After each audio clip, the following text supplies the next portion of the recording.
Hello, I'm Cody Gearhart. I'm a filmmaker. This is my friend Jackson Hayes, and today we're going to review both of our films, and I'm going to start first by reviewing his film, Height. Okay, so Height is a movie. It's basically about this guy. It's really funny, played by my friend here, Jackson Hayes, and it's directed by him too. Yeah. And basically, it's about how a guy has this kind of psycho girlfriend who really wants to start dating other people that are tall. And so he's not for that, so he kidnaps her first boyfriend, and he does some crazy shit on her. On him, sorry. Yeah. Does some crazy shit on the boyfriend, cuts his legs off, and it's pretty funny, and thinking he'll get her back, like, she just goes on to a next boyfriend and the next, and he keeps on chopping off more and more legs until he's driven batshit crazy, and this crazy girl goes back to him, and we end up with something that's a bit of a plot twist, and it's interesting. I really liked it. It was really campy, funny comedy, good splatterpunk. It was super funny. Very well written. The acting was great. Jackson really nailed it out of the park. For anyone who wants to check it out, we'll send it in a link below, and you guys should subscribe to his channel. It's awesome. So yeah, it's a great movie. Awesome. Pretty cool movie. Yeah. I really had fun making that actually. It was kind of a little bit of a stress though, because like I was in a horror movie class, and it was like, usually when you're in a horror production class, usually you have to have the teacher like show you some movies and you make it. Except what I had to do was I actually had the idea about it. Yeah. It was probably like last year, I think, where I was just a TA for a teacher. I was following my teacher doing location scouting and such. Like for a horror movie, correct? Actually, it was for backup copy Paradise High, yeah. And then like I had this notebook, right? And then like I was writing ideas down. And I was just like, what if I really weird if like just some guy, like if he goes so far out to get his ex back, he would actually kill or just maim other people, and maybe even himself if it really got her to get like back together with him. Yeah. And so like when I came up with the idea, I was just like, this is awesome. I feel like this is a possible movie to make for a high school, and I'm just like, probably I'll just wait for a little bit. But then when I was writing the script, I got it down to like 5 pages, and I was just like, oh, this is perfect. I could just make a movie with this. And then I went up to my teacher, and he was just like, dude, yeah, you could totally make this during production class. And I'm just like, sweet. So we built a set and everything. Awesome. It was a little bit frustrating to make because I can imagine it looked like a lot of hard work. Like, yeah, like the execution room was probably the one set piece I thought you guys would probably have to do a lot of work on. Yeah, we did. Actually, a lot of the production design, we had to like buy a lot of stuff. We also had to delay a lot of days. We were thinking, oh, we're gonna film this day, but no, either somebody didn't make it, or we don't have enough stuff to do it, or the extras aren't there. And sometimes the extras would get really tired of it. I mean, whenever they're laying on the tabletop and they're in chains and stuff. I had one guy that almost took a nap. I'm just like, and you're just like, no, wake up! You need to scream when I chop your legs off, sort of thing. Like. Yeah, I get you. Yeah, mostly something like that. But I'm proud of making that. No, like that's the one movie I've made that most people would recognize me for. And it's a good one to be recognized for because it shows like a lot of your own style, and it's like at the same time it was really like, it was super funny, and it was like really good dark humor, especially for a student film. I really enjoyed it. It is. Like at first I thought, like, I don't want to take this seriously, because I'm just like, if somebody was going to make this as a serious horror movie, it just wouldn't work, because it's funny. That's the thing about it. That's why I would consider it as a horror and a comedy. I was about to call it a homedy. A homedy or a horror, yeah. I created a new genre, homedy. Homedy. With Evil Dead. And also, I got some inspirations from a few movies. Yeah. Except it was really weird because I actually didn't watch those movies till after I written the script. No, I get you. Like, cause go ahead. Yeah. There was a line where it was exactly from The Shining, and it was weird. I haven't seen The Shining at the time when I was writing the script, and one of my friends, she was just like, okay, this is getting really creepy because you're quoting. This is from The Shining. You know that, right? I'm like, that is. Then I saw the movie and I was like, oh, it is! You're, oh, shit. It is! Like, yeah. That's usually the thing about me. I come up with ideas that I feel like it's somewhat original, but I know that another movie did has this used idea it before at least once. Like, yeah, that's usually a thing about me. Like sometimes like some people like look at my script and they're like, it sounds like this movie. I'm like, oh, right. So that always happens. No, I get But you. that's like part of my talent though. Is just being original and then noticing like you do take after someone like without even knowing it. Like, yeah, and that's the cool thing I've noticed. Like, I call them inspirations when I make film, but I really don't know their inspirations until I actually find out who they are and stuff.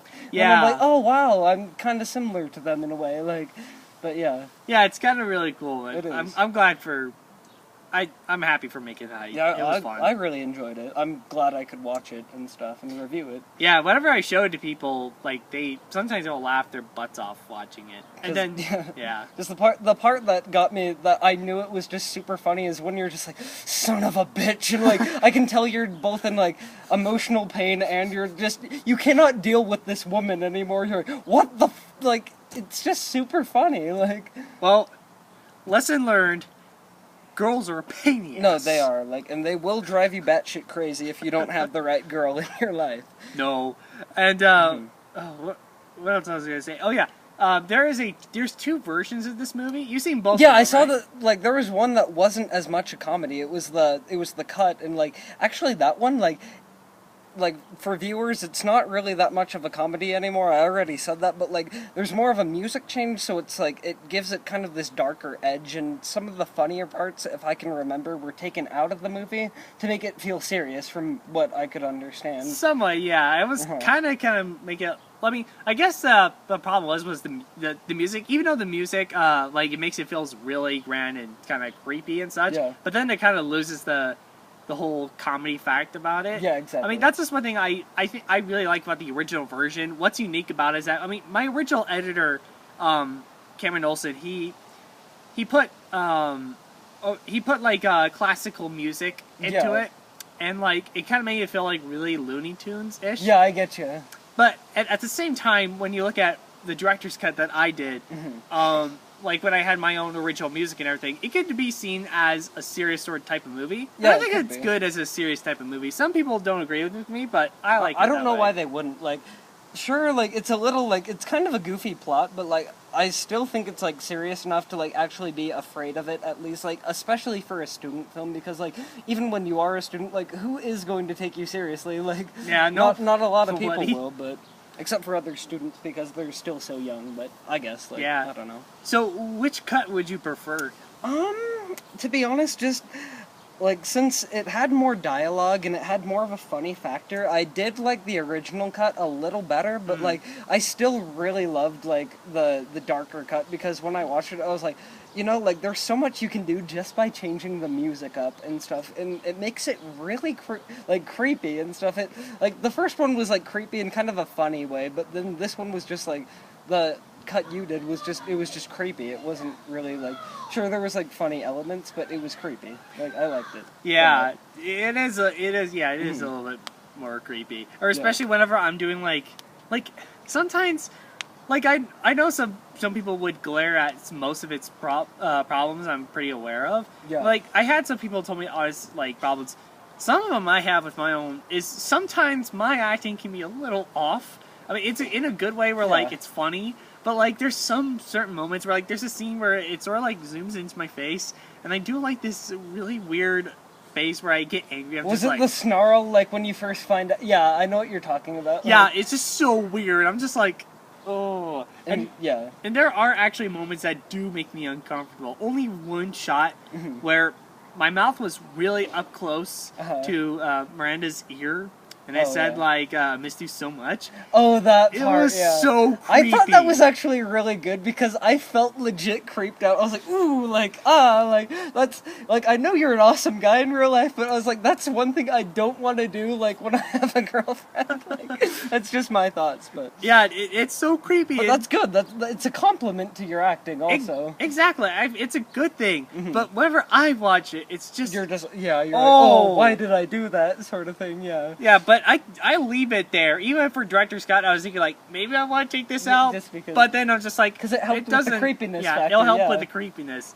So yeah, what'd you think of the music? The music was really good. I loved both of the music choices, and I don't know, just all around really good film. I'd give it a solid, like for a student film, 3 stars, 3 out of 4. Nice. Nice. I like that. Yeah. And then for, yeah, awesome. Cool. So. Glad you liked it. Yeah, me too. And then for you, my film, yeah. Yeah. Which one? Spiral. So I've made like I've made like a ton of films lately, and so, but the one I've been focused the most on was this one I released previously. It was in February 23rd, and it's called His Spiral, and, you know, Jackson will tell you about it. Yeah, that one, I've seen that one, it's been a while, but I remember watching it. It was a weird movie. It's about like, it's kind of interesting. I can only remember what I could describe what happens in there. Like, I know that you're in a laundry room, and I remember that first shot where you had the knife, and then you just sort of like did like symphony music. Yeah, like kind of like a own sympathy of me like singing and stuff. I was singing like the song "Good Morning to You" and stuff. Yeah, I remember that. And so like if you don't need help, if you need help like kind of remembering, like the whole film is basically a guy who's played by me, and he's basically stuck in this laundry room, and it implies that he's like a homosexual, and so like the movie has nothing against homosexuals. Oh yeah, that's right. And so yeah. I'm trying to remember. And so his boyfriend locked him in there, and he's kind of like, he does like this little monologue about his life and how he can't be in there and stuff, and how he's kind of explaining why he's a homosexual, and like kind of how it has to do with like his childhood. It doesn't go into way too much depth, but then like his conscience visits him and stuff, and then kind of gives him a warning that he'll never see his own conscience again because he's going crazy. Yeah. And so yeah. Actually, can we cut the video for a sec? Yeah. Hold on. Stop one.